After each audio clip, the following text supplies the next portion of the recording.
What's up, nerds? Welcome back to Big Nerds Wargaming. My name is Sam, and this is the painting desk.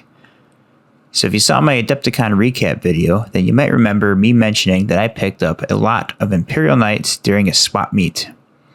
After reading up on some of the great houses, I decided to paint mine up in the scheme of House Griffith.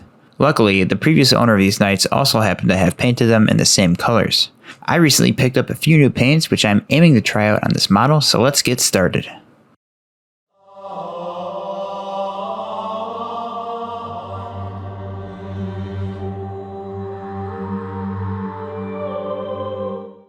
So after looking at the color schemes as depicted in the 7th edition Imperial Knights Codex, I see that these metallics are actually more of a brass or bronze instead of silver. So I'm going to be doing a series of base coats using my airbrush using Army Painter's Air Metallic Paints. The first color I'll use is Night Scales. This is a very dark, almost bluish black metallic color and will be a foundation base coat from which I will build up the lighter brassy tones on top of it. If you're new to airbrushing or don't know where to start, I would consider checking out Army Painter's Air Paints. They have a mixing ball in every bottle and they are thinned to the right consistency so that you can use them right from the dropper bottle straight into the airbrush. And once the Night Scales base coat is complete, you can see the metallics are very dark and not looking very brassy yet. So the next color I'm going to be using is Rough Iron Air Paint from Army Painter. So when applying this color, I'm trying to not spray it from a down to up angle, rather I'm using a horizontal or top down angle mostly. This is to help ensure that the dark spots from the Night Scales will still be visible in the innermost recesses. Also, I'm trying not to get full coverage on the rough iron so that you can still see the Night Scales in some of the inner areas, thus creating some depth and shading. With the rough iron applied, you can see it's starting to look more like brass. The metal color is still very dark, and I want to lighten it up some more, so to do this I'll be adding a third layer of air paint using Evil Chrome, which is a dark brass copper color. For the Evil Chrome again, I'm trying to not fully cover everything with the paint, rather I'm trying to keep the angle of the spray to more of a zenithal top-down approach, and I'm aiming my airbrush at the largest, most exposed parts of the metal components.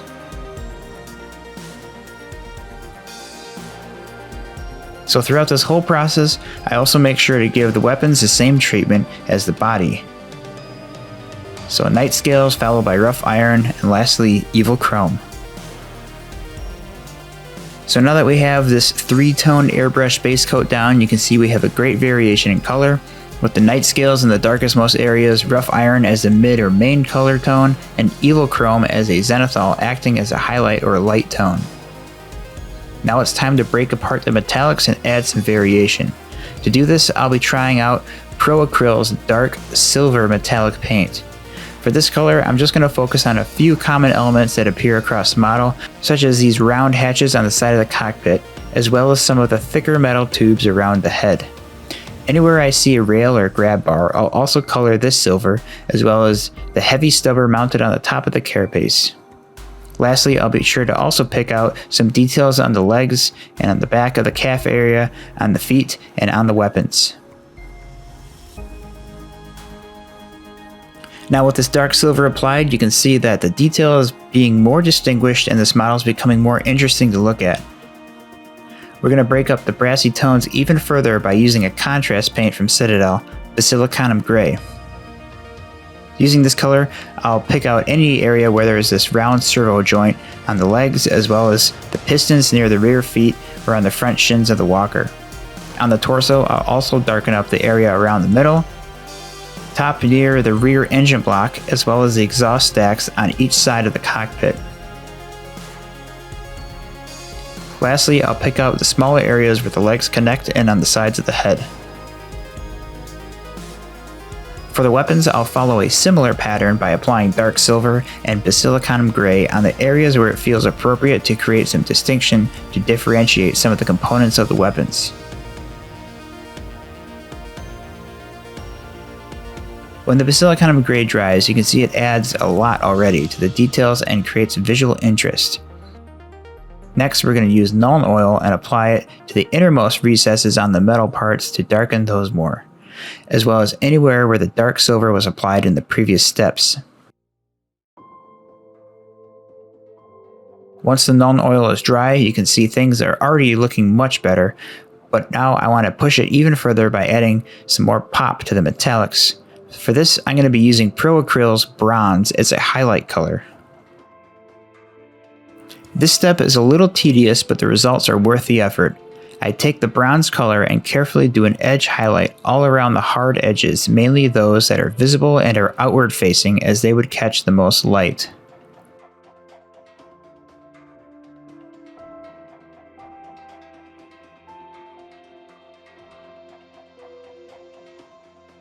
Once the highlights are complete, you can see how it adds so much to the overall color of the frame and really makes those details pop. For the last step of the underbody metallics, I'll be using Iron Breaker from Citadel and apply it anywhere to the dark silver that was used to lighten it up. And to apply it, I'll be using a small dry brush and carefully build up the lighter silver color with small round motions.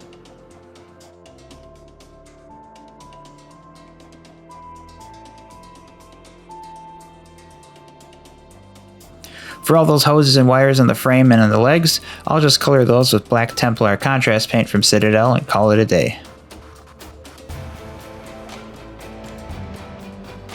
With all the underbody finished, it's time to touch up on the carapace armor of the Armiger. And this will be done with a few thin layers of Wraith Bone from Citadel.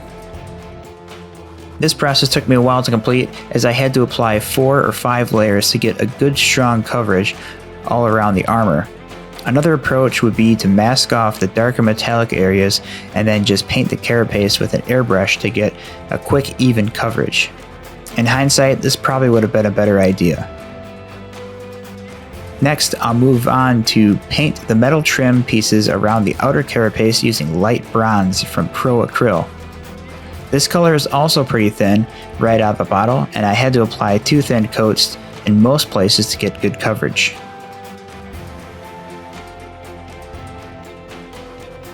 And with the carapace and trim base coats down, it's really taking shape and starting to look close to being finished. But we are not done yet. Next, it's time to add a little weathering to the carapace as well as the coloring to the light bronze trim.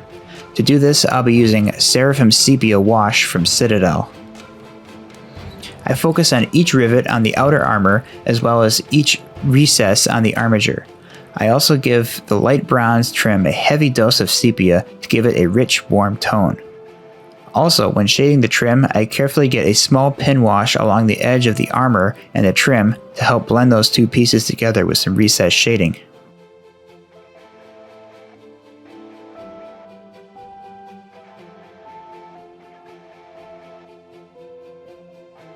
After the sepia wash is dried, I take white gold from Pro Acryl and a small dry brush and carefully pick out the trim pieces to lighten up the edges and bring them back from the sepia tones. This effect is pretty subtle, but it really makes the metal look weathered and gives the appearance that it is catching the light in some areas.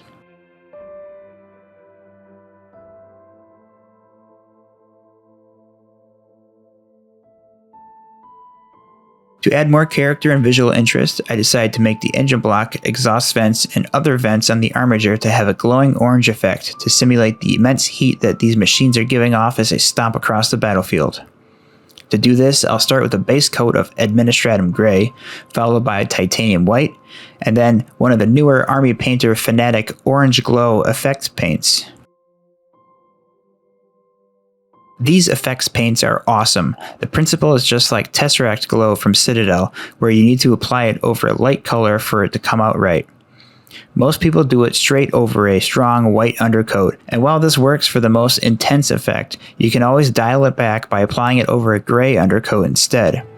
For the exhaust stacks, I carefully dry brush some Administratum Grey over the pipes, and then apply a gray coat over the engine block as well as a few other vents.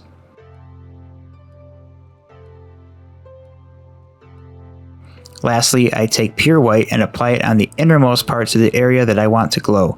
I try not to fully cover the entire area with white, as I want the gray to also be part of the effect, as it will help transition from dark to light by including the gray to white gradient.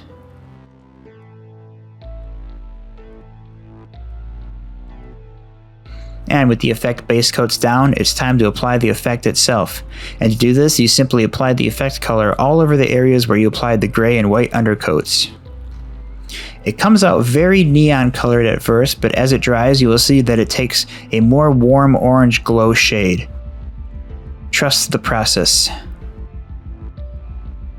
For the Melt-A-Gun, I follow the exact same process, except instead of using the orange glow, I use the new Plasma Coil glow, which is another Army Painter Fanatic effect paint. This color is perfect for, well, you guessed it, plasma weapons. But I like to use it on these big Melt-A-Cannons as well.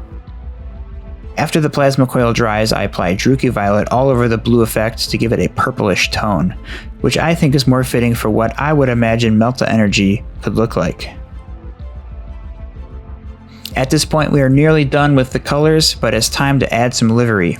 For this I will use Alaitoc Blue and Evil Sunz Scarlet for a nice regal blue and bright red. For the blue color I painted the head and decided to also paint one half of a shoulder pauldron. These are Imperial Knights, so you can vary up how the heraldry is painted on each model to make each knight in the force more unique, as each pilot would have their own coat of arms and colors in addition to their house colors.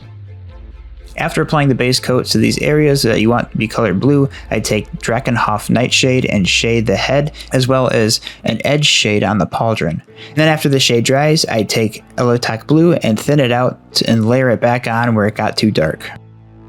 For the chainsword, I take Evil Sunz Scarlet and paint every other main panel red on the saw. You can also do more advanced knightly patterns like stripes or chevrons. We are almost done with the Armiger, and the only thing remaining is the eye lenses on the head. For this I use a medium red like Mephiston Red, but Evil Sunz Scarlet would also work here. I carefully paint the lenses on the helmet with red, and once that dries, I do a wash with Nuln oil to shade the recessed areas around the lens. Lastly, I take the effect paint Spiritstone Red and apply it over the lens to give it a glossy reflective effect.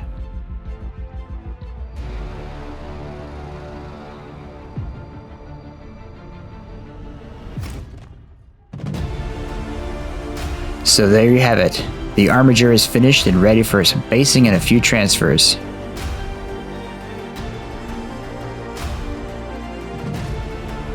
I painted one earlier and you can see I followed the scheme and added some decals to it, which really adds a lot of nice detail and makes it look more complete.